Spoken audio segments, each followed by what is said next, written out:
toyebi ndenge mboka ezalaki pendant 32 ans. Ceux qui sont peuple moko normaux, peuple moko normal. Mboka na biso opposition ngaka ezalate. Surtout dans moment oyo. Dans moment où tozwa régime moko oyo esali plus de 20 ans ou 21 ans parce que nga na sangisaka régime ya fidèle na sangisaka yango na oyo ya garçon oyo bobengi Hippolyte Kanambe bobenga Joseph Kabila. Mais na kacho malobate mwana mboka même az ancien président mboka na biso obenga ye garçon okore tirer malobate. Bon, ce que biso ba congolais tozaka na habitude ya ote na le bibu eto retirer maloba, c'est que toza hypocrite. Mboka na biso tozwa ki retard ya ko démarrer mboka pona ko tonga mboka na deuxième république. Tokanisa ki lokola musée aye donc ndé toko masko ça il faut ya ko mata musée aye lisusu na régime na ba yaki ya AFDL ba ye ko boma biso zo mona tozune plus de 20 ans ya ba crime ya makasi ya salami na mboka na biso laki ba papa na biso ya liboso ba révolutionnaire Lumumba neti ba papa biso ya liboso ba Kasavubu bazalaki na mutu na divergence na ye mais bazo tala na mboka bazo zala muyibe bazo zala mingi te na mboka corruption eleki mingi na mboka tozo mona même na Corée du Sud ministre na bango bakuti kaka na message ya corruption mais ces journalistes kaka message ya corruption ya nini ba condamné 50 ans na kaka tio malobate mwana mboka mais kai c'est ça kaka biso moko ba congolais nde tozo sa la corruption est-ce que ozana posa tozo ba congolais sika o ba uti na Chine parce que yonanga to yebi ndenge corruption côté la biso na ba service nyonso tout ba corruption zali ndenge toza boye tozali ko sala investigation na kati ya ministère affaires étrangères bisika fraude moko réseau moko mafia ezali wana ezali ko monisa ba congolais diaspora Afrique du Sud précisément passé wana ezali entre parenthèses tozongela ngo parce que investigation ezali na kati nzela mais yebisa biso ezali biso moko ba congolais nde tozali ko sala fraude ezali ba chinois te ba américain te ni batata ba mama bandeko wa bolingo mbote na bino lisusu boye malamu na mayangani na politique TV nazali wa bino Patrick Chimanga tata ya mayangani na politique ezali lingomba bisika biena ko yapona ko sangisa ba congolais nyonso ezala ba ya opposition ezala ba ya pouvoir ezala ba baza intéressé na maya politique ezala ba baza intéressé te na maya politique bino nyonso tout boya ezali bisika na ko sangisa bino pona ko manyolela bino maya politique mboka na biso pona kotea na bomoko pona kotea na bolingo pamba te konyi moko etokisaka nzungu te esengeli bakonyi ezali belé po ete nzungu etoka bile yebela bana Congo balia na bazi ete bososoli endenge bomoni na salinga moko te tovandi na moko ba congolais na ko tikele droit na ye ami présenter azali nani boye ba yesima to solola ambote mwana mboka ya ambote monsieur journaliste yo ozali nani mi présenter po batu bazoe bayo baye bayo na ba titre na nyonso tu ozali nani maloba ezai pana ya merci beaucoup d'abord na opportunité au Pessingai na journée à l'élo le ba moi makasi po bayo bon merci beaucoup d'abord na sengilon merci une opportunité au Pessingai parce que ce n'est pas donné à tout le monde batebele balukaka elokoyo pona ba congolais baye bakoye bamboka na bango baye bakoye ba politique ya mboka na bango ndenge banda na ndenge to komilelo oyo bon peut-être tozali pe ba jeune bilenge mais to savez que na kata politique moi tamulai donc depuis bas âge na ko tozalaki muke na bane 90 pesa bango na mbote kombo na yo pe expliquer bango histoire na ya nga komona ngai Michel ndeko na bino Michel Okito na uti na famille ya Okito donc na uti na famille pena ya politique ya merci mingi mwana mboka Michel Okito ndenge auti ko expliquer bino auti na famille politique awa pe tozali kolobela maya politique na banzi ete akomanyolela biso pe akopesa ye makanisi mais yebisa biso mwana mboka Michel Okito na Congo tomoni ba congolais baza ko kabwana ba misu bazo mibenga bato opposition ba misu bato pouvoir ba misu bazo supporter ba parti songolo to pakala yo ozali côté nini ozali muto wa opposition ozali muto wa pouvoir parti politique na onini ozali ko soutenir na kati ya Congo ya merci monsieur journaliste oyebi mboka o ezali sérieux mboka oyo bato baza ba patriote sorry toki même kozala opposition ou bien na pouvoir te pourquoi na lobi boye mboka na biso futo ba place ni touti mboka tozaki na ta ya ba papa na biso ba révolutionnaire à liboso Lumumba na Kasavubu toyebi ndenge batikelaki biso mboka wana toyebi kozwa régime oyo ya deuxième république ya groupe de Mbinza toyebi ndenge mboka ezalaki pendant 32 ans ceux qui tozaki peuple moko normal mboka na biso kuta opposition ndenge ezala te surtout na moment oyo tozwa régime moko oyo esali plus de 20 ans ou 21 ans parce que nga na sangisaka régime ya Fidèle na sangisaka yango na oyo ya garçon oyo bobengi Hippolyte Kanambe bobenga Joseph Kabila mais na kati o maloba te mwana mboka même az ancien président mboka na biso obenga ye garçon oko retirer maloba te bon ce que biso ba congolais tozaka na habitude ya ote na le bibo eto retirer maloba c'est que toza be hypocrite ndeko wana azoki chance africaine na chakaka un panafricain africain azoki chance à diriger mboka na biso mais atiki biso na trou moko oyo ezali impossible atiki biso na trou moko oyo lelo tozokoka régime oyo yesika bazobunda mpona babima na trou wana parce que tozwaki démarrage na deuxième république te soki bacongolais tozoyeba te Mobutu asalaki jamais te ndeko chimese jeunesse na kozonga mwa mukesi moko limbisanga zonga sima zwa tan bana mboka bazoka yo loba mwana mboka tan ezai pana yo na baka bandeko mingi congolais oka tango ya Mobutu parce que biso congolais tobosanaka neti soso oyo bacheli na ibo na so bindobo bacheli nguba babwakeli ye azoyeba te ke déjà ça na piège mboka na biso tozwaki retard ya ko démarrer mboka pona ko tonga mboka na deuxième république tokanisaki lokola musée aye donc nde toko masko ça il faut ya ko mata musée aye lisusu na régime na yeba yaki ya AFDL baye ko boma biso zo mona tozunet plus de 20 ans ya ba crime ya makasi ya salami na mboka na biso ya pillage ya ba ressources na biso ya koteka mabele sol et sous-sol y compris même na ba congolais biso ba congolais to lingi Congo te soko tali bato bazo sala même eza na armée eza na service à renseignement eza na politique osomona kaka congolais na to trahir Congo à part oui mupaya zoya mais mupaya akuta biso que peuple moko ba tozali ba stupide bolimbisa parce que tozali bloc tendenge zalaki ba papa na biso ya liboso ba révolutionnaire de Lumumba net ba papa na biso ya liboso ba Kasavubu bazalaki na mutu de divergence na ye mais bazotala na mboka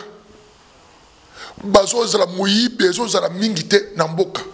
corruption eleki mingi na mboka tozomona même na Corée du Sud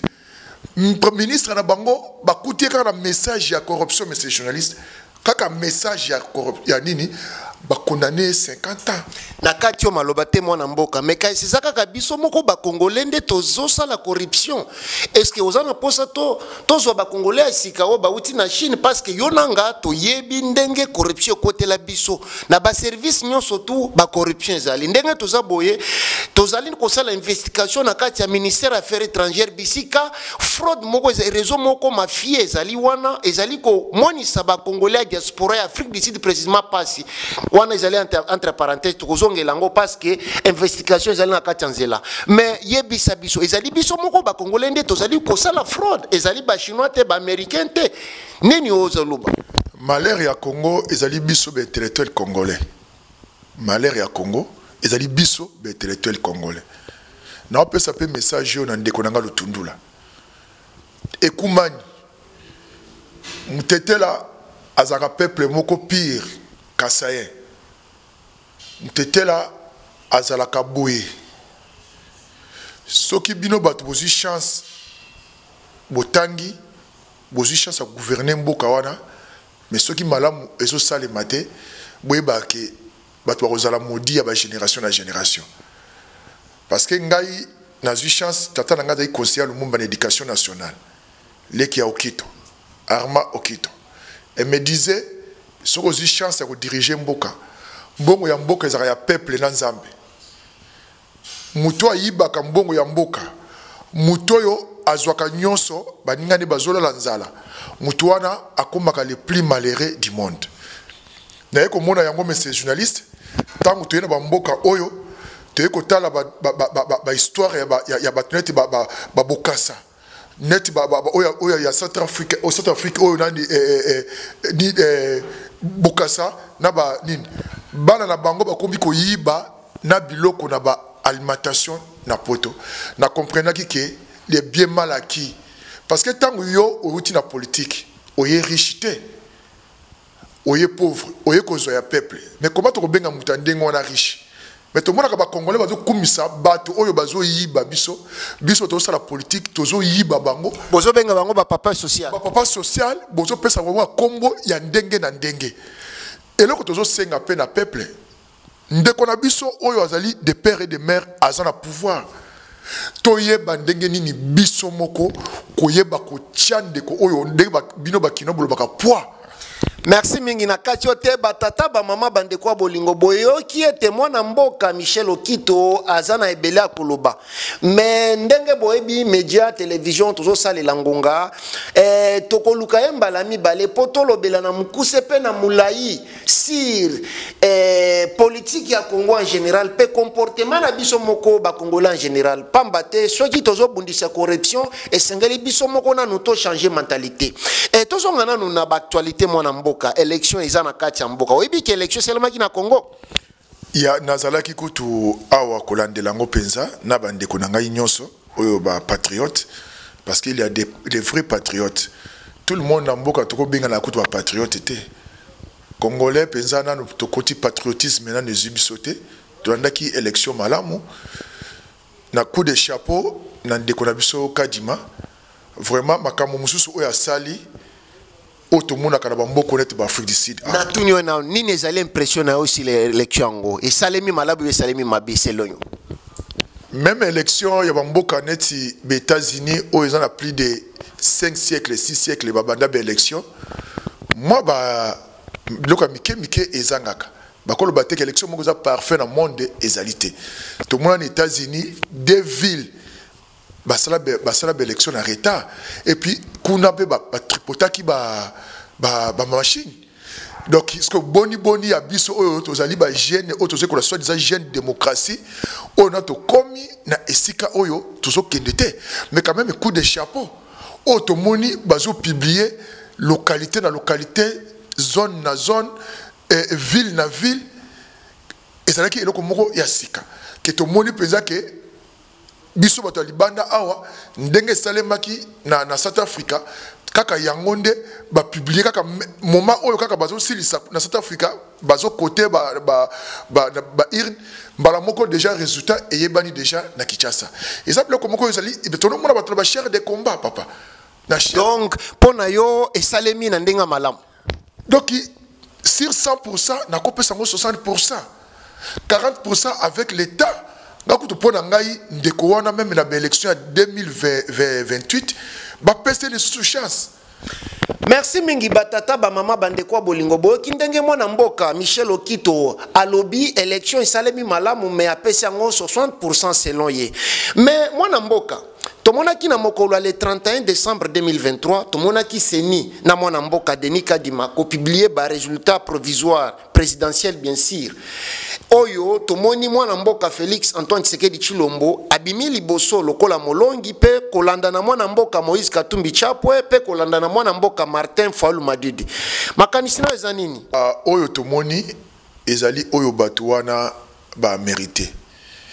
na kosenga pe na gouvernement congolais na peuple congolais na bamboka oyo biso tofandi oyo eloko anezo pesa bato mawa mingi surtout ngai personnellement mboka basalaka na yango JT congolais bozo pesa tout le monde nationalité bozo pesa tout le monde opportunité ya bakomaka koya tina sommet ya mboka na biso vraiment ça fait mal surtout na bandeko oyo boza na Congo précisément na Kinshasa soki bandeko bakolanda émission oyo boye bakozala peuple oyo bozala trop fier na mboka na bino mutu nyonso parce que mboka na ndeto okende boye monsieur le journaliste tito comme na ba 2030 monde entier bakoya na mboka wana c'est que boko pesa monde entier nationalité na mboka oyo tofandi awa même okomi na passeport ndenge moko na Mandela okokomba même na parlement na bango te kokomba mais okomi sud-africain bakolobaka keke aza d'origine congolais mais garçon wana ndeko wana katumbi na ete na kobenge même ndeko te bomoni passeport na ye ya zambien batie même pas même attaqué d'origine congolais soki nazalaki mokonzi ya cour constitutionnelle obe procureur général de la République nakaki nakangaye mbala moko. Merci mingi tozo kende molo mwana mboka batata ba mama bande kwa bolingo boyoki ndenge mwana mboka Michel Okito azali koloba na kanda et puis na bolingo mboka selon ye mais yebisa biso na mwana mboka to monaki avant publication ya ba résultat provisoire avant ba publier yango to monaki mwana mboka Martin Fayulu kolinga ko organiser marche na mokolo le 27 décembre 2023 ezala ki mercredi mais yakokamo ezake ye sa planifié pour na la marche na ye ministre affaires intérieures mwana mboka Peter Kazadi aboyi apekisi est-ce que selon constitution Peter Kazadi azali na pouvoir ya kopekisa parti politique ba la marche pambate marche ezali constitutionnel mais ye akopekisa bango pona nini est-ce que ezali na droit na constitutionnel mayasal ya merci mingi monsieur journaliste ya wana tozo senga na mokonzi ya mboka mboka neti biso na tokomi na droit ya kozana na démocratie totalité neti azolinga memela yango wana eza mboka moko oyo peuple a souffrir mingi peuple amoni ya ndenge na ndenge peuple aza bazo raisonner sous normalité parce que mutu neti Martin Fayulu na ba mboka mususu neti ba mboka oyo bako pese même 5 minutes il faut arrêter. Il faut arrêter. Au moins bloc moi ya mona même na marche yango abimi soki na 12 personnes soki na nini puis bana moko ya miki. Mais bazaba congolais mwana mboka. Non. Et loko nyonso oui ba cause la ba congolais oui to boité. Mais et loko nyonso ezaka na ordre nango. Et puis politique o ba ndeko na zo sala wana biso nde to yebi ba to yebi lumbe to yebi ndenge nini ba sala ka ba marche. Bloco mususu zo même soka na posa même en marche angara zo même temps à 8 temps même après un mois de à préparer marche wana pona même opinion internationale ba mona penza ki oui ndeko oyo ayena peuple congolais pour revendiquer mais on m'a qui sur le terrain même pas 12 personnes na pembeni nae parce que yebsanga isko opposition ya ndenge nini bato wana bazo sala et puis il faut otala na mboka na biso na bitumba na ba pays mususu tant mboka eza na bitumba bino ba politique il faut boye ba ndenge nini ya kozala bloc ndenge zo salima na Israël siko merci monsieur journaliste ndengo bakselinga est-ce que batouana bazali na makila ya oya rouge ndetela te biso mais pourquoi ka biso ba africain toye bakate et est-ce na Mali bazana ba opposante. Merci mingi mwana mboka okotuna bango mituna pamba te bino ba congolais nde sengeli bo répondre mituna mwana mboka zo kotuna pe bino nde fobo juger sur mayazali koloba na katio ndenge ni bolimbisi na ba pays mususu mbele élection ko salema même pas je crois au monde même na Ukraine président de la République va passer la marche dans les élections je crois en mois de novembre ou mais président aleki na télévision alobi ke tozali na bitumba élection ko salema mukolo oyo mboka na biso ekozala totalement na nini ce qui peuple na biso jour ba comprendre mais quand même avec le temps on a peuple encore ko comprendre ba ko mona ke ba politicien na biso donc 99,9 soit ba aventurier. Merci mingi mwana mboka na kepe na lombango na kotuna motuna mosusu na sima ya publication ya ba résultat provisoire ya Seni Oechi Félix Antoine Lokola Molongi tomoni moko ya bana mboka na kombo ya mwana mboka Moïse Katumbi Chapwe kosilika aboyi na ye barjuta nyonso tu ya seni alobi seni na Denis Kadima basali baventure mpona kotia Félix lokola président selon ye pe asuki kaka wana te asengi na bakongolais bakota na nzela basala désordre mpona ko revendiquer to banga ou bien to banga te makanisi na ezali nini biso tanda osala ba marche na 1990 91 92 ya ba conférence nationale souveraine tobanda komona bana Kibasa na kati ya marche bana Tshisekedi wa Mulumba na kati ya marche bana ya Bambwakem na marche mutu wana yo tangi parce nga na yebi congolais te pe na otika loyeba congolais te même lobby biso ba patriote révolutionnaire combattant tant ozonga mboka il faut bakanga garçon wana basambisa ye fois wana mboka retirer maloba aza quand même aza moko ba candidat présidentiel benga ya tana kombo mwana mboka Moïse Katumbi Chapwe ko benga garçon ko retirer maloba te mwana mboka bon ngana za un révolutionnaire retirera maloba papa mbate ezanet ozoba Lumumba retirer maloba be ozoba la Kwame Nkrumah qui retirer maloba be Mugabe. Un révolutionnaire, un patriote a retiré Maloba à l'obité. Maloba à l'obité, Maloba n'a pas besoin de monter Manangaï. Donc, va retirer Maloba au Monique, n'a le qui pas patriote. Mais au hasard patriote, était Oyo, à musée Azo Bundabitumba. Musée Azui, ba minéré. Qui est au minéré, na Zimbabwe pour ne permettre, ba fouta ba soda, to somba mandu qui to somba boué. Mutuano yo bengi, soit disant moi na mboka na bino. Bakanga plus de 50 conteneurs contract ya Congo balobité Congo azana nyongo ya un 6e jambien au juste bino décoloniser c'est parce que vous appelez congolais mu colonie ni bino ba congolais beaucoup lamuka ya moni un révolutionnaire ezaka pas si pour muta comprendre parce que un révolutionnaire a utaka pa nzambi to mona be Etienne Tshisekedi tout le monde a balu tout le monde papa Lumumba tout le monde papa Kimbangu. Un révolutionnaire azaka mystique et peut-être alobaka makamunaye azoloba pona ko telemisa peuple naye mutu ya ndenge wana est-ce que asenga bino ba congolais ta pardon bakanga plus de 50 ceux qui 100 track oyo ya ba minéraux oyo flaki toke de ko teka pona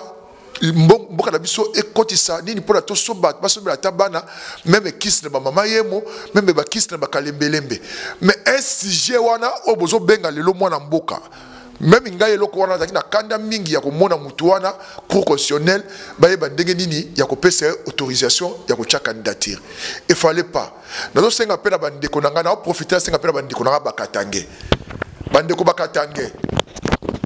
Congo ti eko mzambe akoya na sia moi oyo Congo ekozala kaka ndenge ezali wana soki bino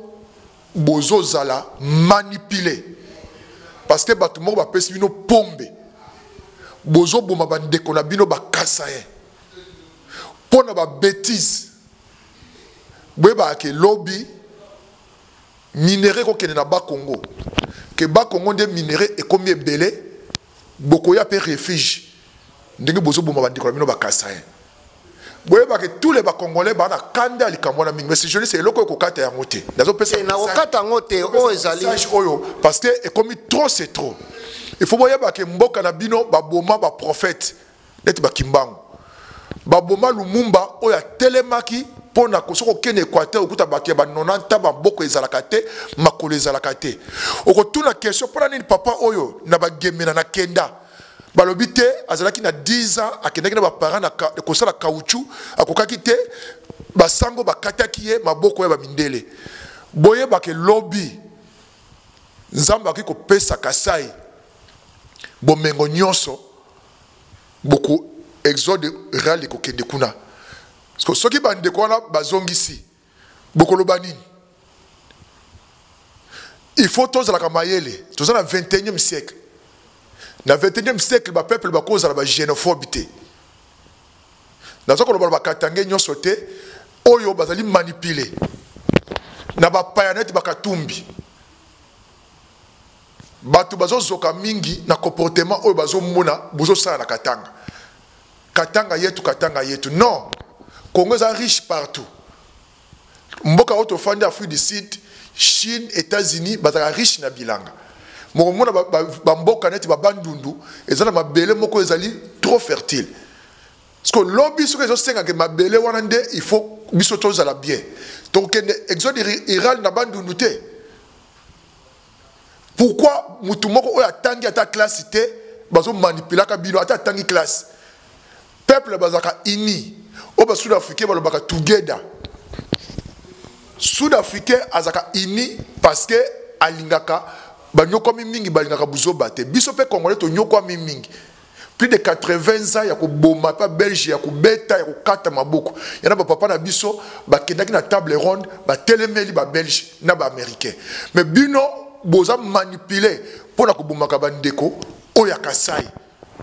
Vraiment bandeko erreur au bo sala. Bokanga maloba lelo émission lelo émission elimoka susute.